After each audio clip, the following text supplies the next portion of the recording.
Assalamualaikum warahmatullahi wabarakatuh. Nama saya Puji Ayu Lestari dengan nomor induk mahasiswi 29023 559. Di sini saya akan mempresentasikan tugas ujian akhir semester mata kuliah Etika Bisnis. Baik, di poin pertama ini adalah ada pasar persaingan sempurna. Pasar persaingan sempurna adalah pasar yang di dalamnya terdapat banyak penjual dan pembeli. Namun demikian kedua pihak tidak dapat memengaruhi harga karena harga telah ditentukan oleh pasar itu sendiri. Dan para pelaku ekonomi di pasar telah mengetahui kondisi dan memiliki informasi terkait dengan pasar. Dan tidak ada campur tangan dari pemerintah dalam pasar persaingan sempurna. Di poin 1.1 ada pasar bebas. Nah, pasar bebas ini termasuk pasar persaingan sempurna yang sistem ekonominya yang didasarkan pada penawaran dan permintaan dengan sedikit atau tanpa kendali pemerintah.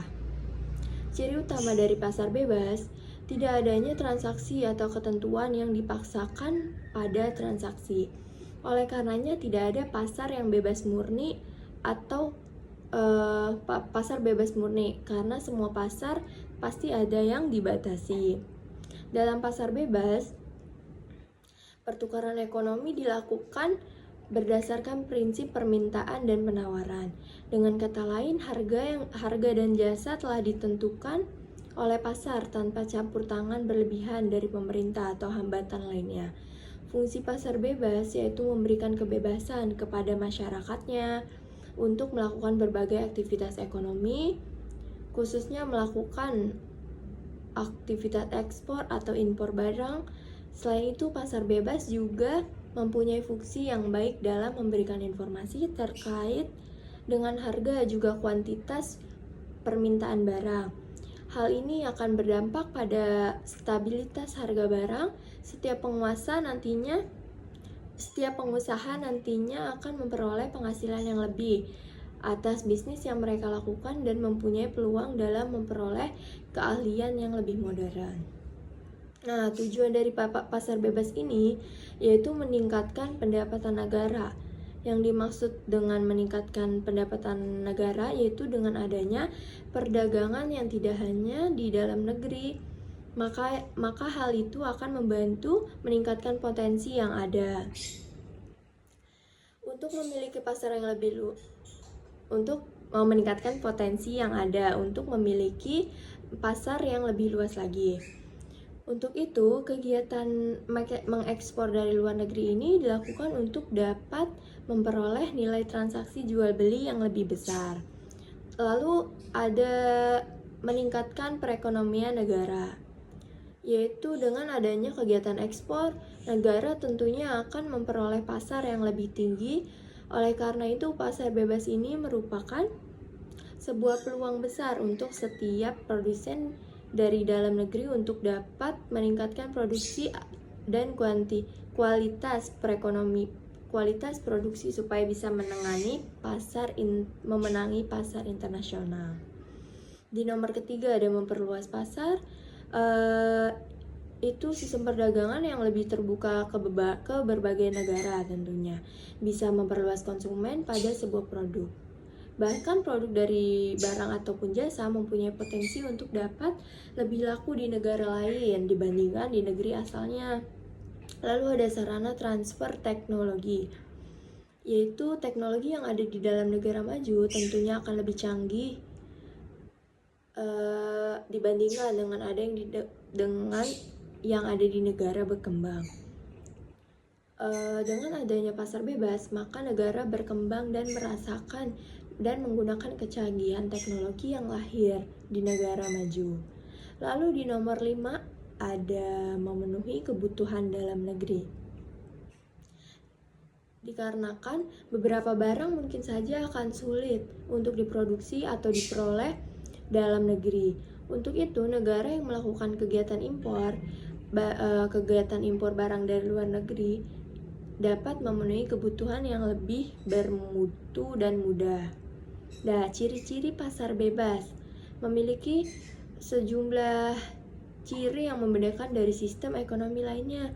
Berikut beberapa ciri pasar bebas, yaitu bisa dijalani oleh siapa saja dan bisa dijalani oleh siapa saja, mulai dari individu, komunitas, ataupun perusahaan besar sekalipun. Lalu terdapat pembagian kelas kerja dan kelas pemilik modal yang bisa dipilih sesuai dengan kebutuhan. Lalu adanya persaingan ketat untuk mendapatkan pangsa pasar dengan cara yang paling menguntungkan. Lalu pemerintah mempunyai batasan tertentu untuk ikut campur di dalam kegiatan pasar bebas. Harga barang dan jasa ditentukan oleh interaksi antara penawaran, jumlah barang dan jasa yang tersedia, ataupun permintaan, yaitu jumlah yang diinginkan oleh konsumen. Lalu ada produsen memiliki kebebasan untuk memasuki atau keluar dari pasar sesuai dengan keputusan bisnis mereka. Lalu ada dampak positif dari pasar bebas, yaitu memberikan kebebasan untuk melakukan kegiatan ekonomi tanpa adanya campur tangan pemerintah. Lalu ada menumbuhkan iklim persaingan dagang yang sehat.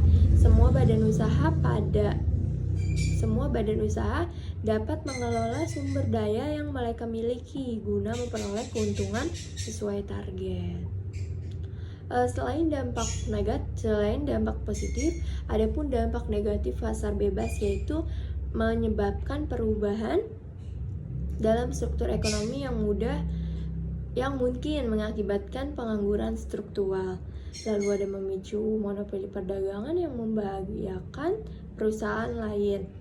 Dan bisa juga terjadi kesenjangan ekonomi yang signifikan antara golongan ekonomi yang kuat dan golongan ekonomi yang lemah. Lalu ada pasar persaingan tidak sempurna. Di 2.1 monopoli, pasar monopoli ini merupakan suatu kondisi di mana hanya ada satu produsen atau penjual yang dapat menguasai pasar dan melayani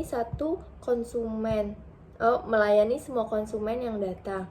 Produsen maupun perusahaan yang menguasai pasar tersebut mempunyai kekuatan yang cukup besar dan sudah dikenal oleh masyarakat luas, serta sudah memiliki kondisi keuangan yang memadai.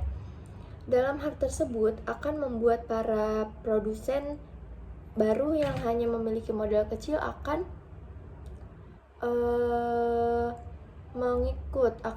akan lebih sulit untuk mengalahkan penjual yang sudah lama hadir di pasar monopoli tersebut. Sebab produsen yang telah dikenal oleh masyarakat luas ini biasanya mereka tidak akan lagi melakukan promosi terhadap merek atau brand utamanya. Namun mereka hanya akan mempromosikan produk-produk terbaru yang mereka keluarkan. Adapun hal yang menjadi kekuatan yang bisa dan dapat menghambat tumbuhnya para penjual baru, yaitu karena produsen atau penjual yang ada di pasar monopoli sudah menetapkan hak patennya atau hak cipta beserta hak eksklusif pada produk yang mereka tawarkan. Akan tetapi hal yang harus dijaga oleh produsen lama supaya posisi mereka sebagai penguasa pasar selain hanya meningkatkan kualitas, mereka juga harus selalu melakukan berbagai inovasi dan juga menjaga kepercayaan konsumen. Lalu ada oligopoli, yaitu pengertian dari pasar monopoli yang suatu kondisi di mana pasar di dalamnya ada beberapa penjual atau produsen yang menguasai pasar tersebut dan ada juga banyak pembeli yang hadir. Pasar oligopoli termasuk ke dalam golongan ke salah satu jenis pasar yang memiliki persaingan tidak sempurna. Sebab Produk atau barang dijual bersifat homogen walaupun jumlah penjualnya banyak dan berbeda-beda. Setiap kebijakan yang diambil penjual yang menguasai pasar ini akan mempengaruhi pada penjualan mereka yang menjadi produsen yang memproduksi produk serupa. Sebab keuntungan yang diperoleh sangatlah bergantung pada persaingannya. Hal tersebut juga diperlukan untuk mempromosikan bisnis mereka untuk memperkenalkan produk kepada masyarakat secara luas dan bersaing dengan penjual lainnya. Persaingan yang terlalu ketat ini membuat beragam nilai jual produk. Karena jika terjadi penurunan harga oleh salah satu penjual saja, maka penjual lainnya juga akan memperoleh dampaknya dan harus ikut menurunkan harga supaya konsumen mereka tidak berpaling ke penjual lain yang menurunkan harga produk.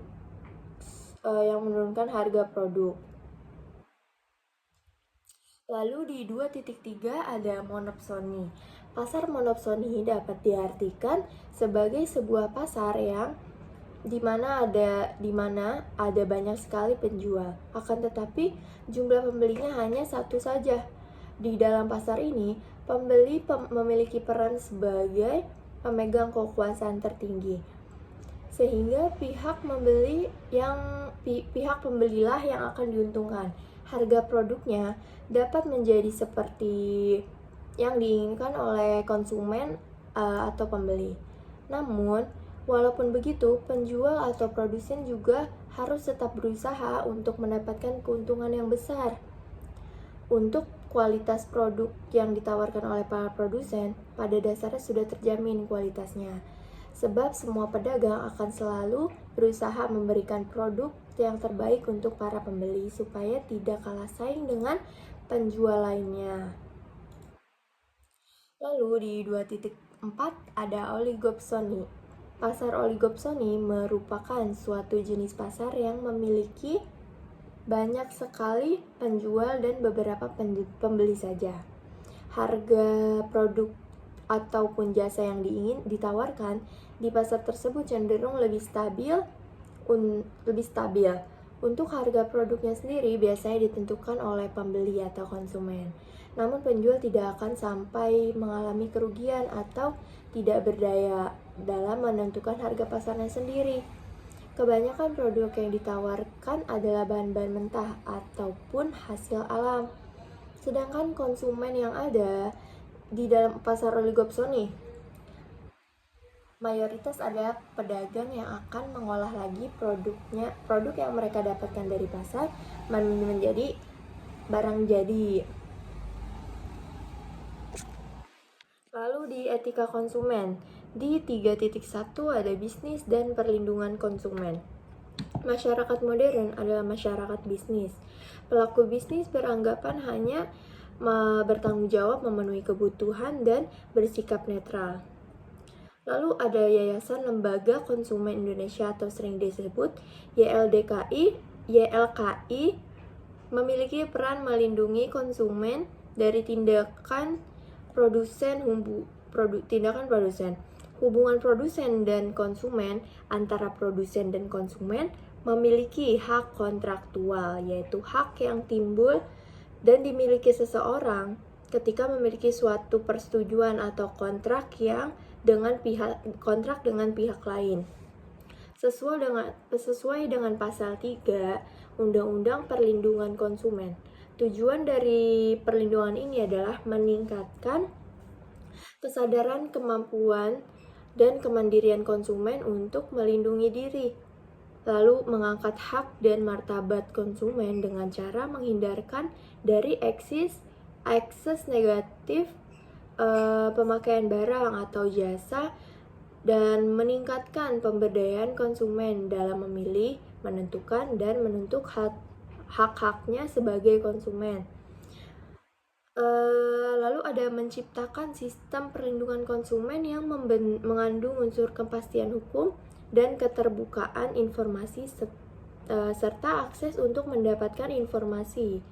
Menumbuhkan kesadaran pelaku usaha mengenai pentingnya perlindungan ini sehingga tumbuh sikap yang jujur dan bertanggung jawab dalam berusaha, dan meningkatkan kualitas barang atau jasa, menjamin kelangsungan usaha produk barang atau jasa, kesehatan, kenyamanan, keamanan, dan keselamatan konsumen. Lalu di 3.2 ada hubungan produsen dan konsumen. Pasar merupakan tempat bertemunya penjual dan pembeli. Jika kita perhatikan, pernyataan tersebut bukanlah hal yang asing lagi jika penjual disebut sebagai produsen suatu badan atau seseorang yang dapat menghasilkan barang atau jasa yang dapat digunakan untuk memenuhi kebutuhan atau keinginan manusia. Pembeli disebut sebagai konsumen, yaitu suatu badan atau seseorang yang memakai atau menghabiskan barang dan jasa yang ditawarkan oleh produsen tersebut. Lalu terlintaskah di benak kita apakah hubungan yang terjalin antara produsen dan konsumen berjalan dengan lancar? Konsumen merupakan stakeholder yang sangat hakiki dalam bisnis modern. Bisnis tidak mungkin berjalan kalau tidak adanya konsumen yang menggunakan produk atau jasa yang dibuat dan ditawarkan oleh produsen. Dalam hal ini tentu tidak cukup bila konsumen tampil satu kali saja pada saat bisnis dimulai. Supaya bisnis berkesinambungan, konsumen perlu secara teratur memakai serta membeli produk atau jasa tersebut, dan demikian menjadi pelanggan. Adapun slogan "The Customer is a King" menitik beratkan tugas produsen atau penyedia jasa untuk mengupayakan kepuasan konsumen. Slogan tersebut mengungkapkan bahwa konsumen harus dilayani dilayani dengan baik dan dijadikan tujuan utama kegiatan produsen. Lalu di 3.3 ada kasus etika konsumen. Di sini saya mengambil contoh penggunaan formalin pada ikan asin. Ikan asin yang dijual di pasar Yogyakarta terbukti mengandung bahan pengawet, yaitu bahan pengawet berbahaya, yaitu formalin. Bahkan kandungan formalin yang ada di ikan asin tersebut terbilang cukup tinggi. Hal ini terlihat dari hasil pengecekan yang dilakukan di Stasiun Karantina Ikan Pengendalian Mutu atau disebut KIPM kelas 1 Yogyakarta di Pasar Beringharjo. 20 sampel dari 3 jenis ikan asin, yaitu ada ikan jambal, teri nasi, dan teri kering. Semua olahan dari 3 jenis ini mengandung formalin. Dari uji laboratorium, diketahui kandungan formalin yang terdapat pada 3 jenis ikan asin tersebut mencapai di atas 100 ppm, artinya dari 1 kg olahan ikan tersebut terdapat 1 mg kandungan formalin. Penggunaan formalin sendiri sudah dilarang dengan Peraturan Menteri Kesehatan Nomor 33 Tahun 2012. Penggunaan bahan pengawet mayat ini bisa menimbulkan dampak serius pada kesehatan. Dalam jangka panjang, kata dia, efeknya mengganggu pencernaan hingga menimbulkan penyakit kanker. Pedagang untuk berhati-hati untuk menjual dagangannya, dan para pembeli juga harus mengerti akan bahayanya obat kimia tersebut, sehingga pedagang tidak lagi menjual dagangannya yang mengandung formalin. Ikan asin yang tidak mengandung formalin biasanya itu sering dikerubungi lalat, sedangkan yang mengandung formalin itu dijauhi lalat. Dan bahwa ikan asin yang tidak berformalin itu lebih amis, ya itu contoh-contohnya. Lalu di etika periklanan. Secara umum, etika periklanan dapat diartikan sebagai kumpulan ketentuan normatif yang berkaitan dengan profesi serta usaha di bidang periklanan yang telah disepakati bersama. dan hendaknya diterapkan dengan menjalankan usaha periklanan. Di 4.1 ada fungsi iklan. Periklanan ditujukan untuk promosi produk atau jasa. Tanpa periklanan, kegiatan bisnis atau usaha akan sulit bertahan. Bisa dikatakan, periklanan menjadi salah satu faktor kunci dan penentu keberhasilan usaha. Semakin menarik iklannya, konsumen akan semakin tertarik untuk memberi produk atau menggunakan jasanya.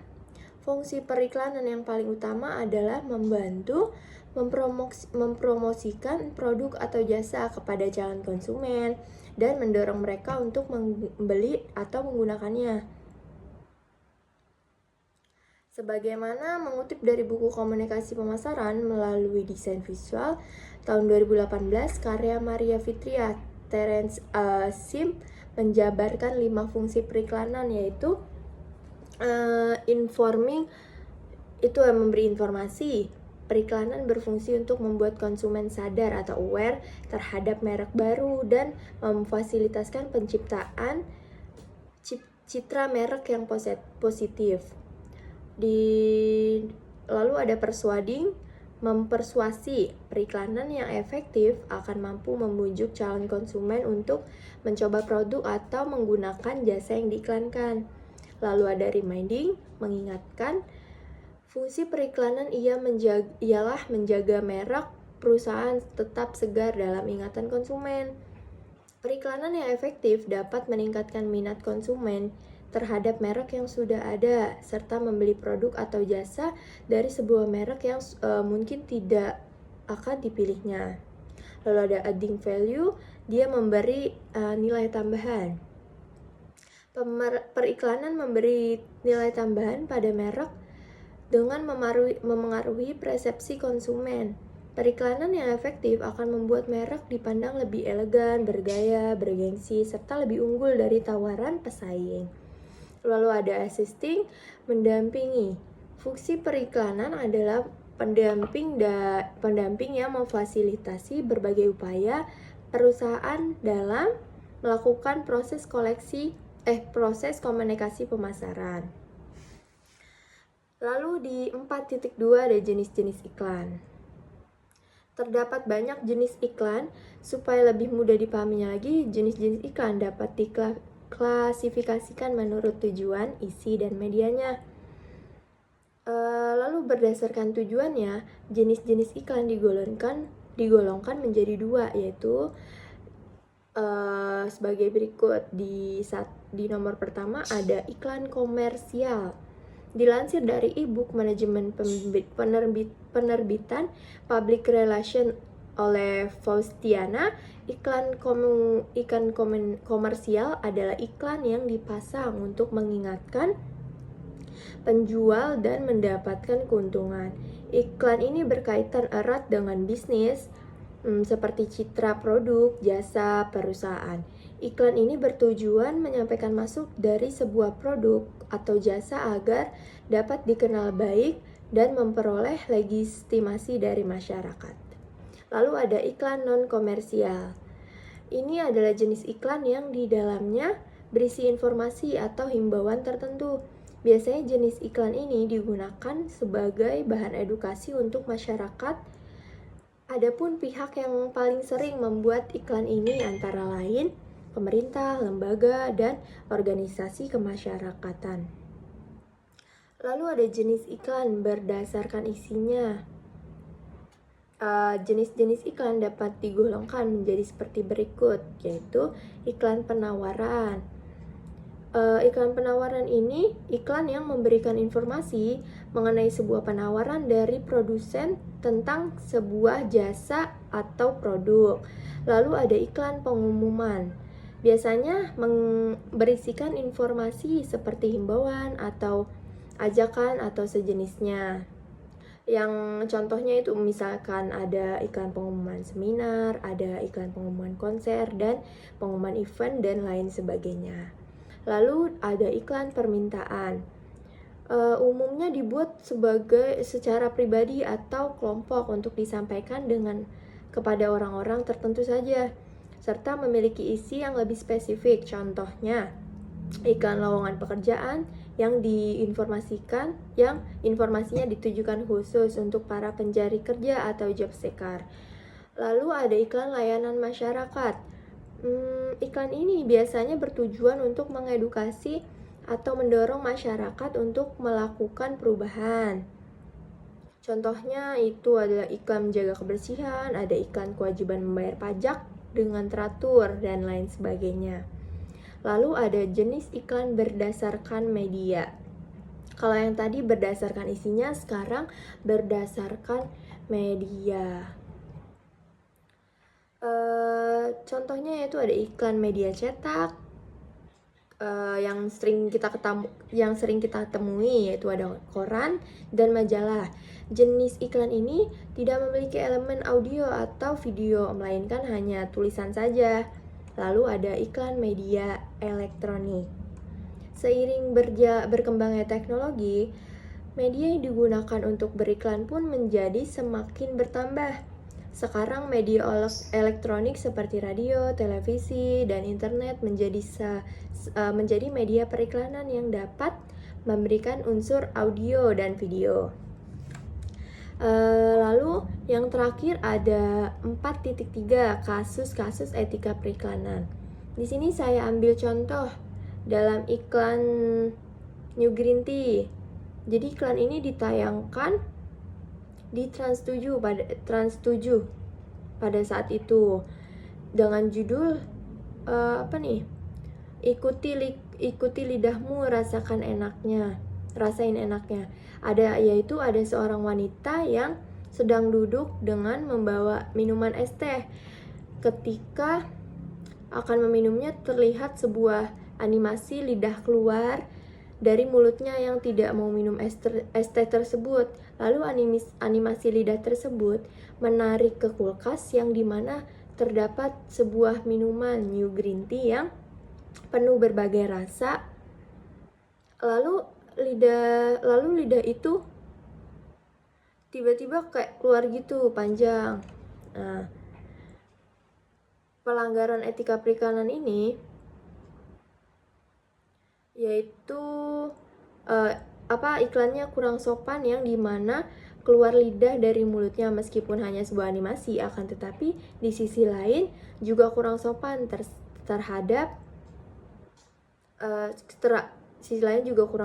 sehingga kurang nyaman untuk dilihat. Di sini terdapat pelanggaran pada bab 4, penghormatan terhadap norma kesopanan dan kesusilaan, pasal 9 ayat 2. Program siaran wajib ini berhati-hati tidak merugikan dan menimbulkan dampak negatif terhadap keberagaman norma kesopanan dan kesusilaan yang dianut oleh masyarakat. Baik, cukup sekian video tugas ujian akhir semester yang saya sampaikan. Kurang lebihnya mohon dimaafkan. Wassalamualaikum warahmatullahi wabarakatuh.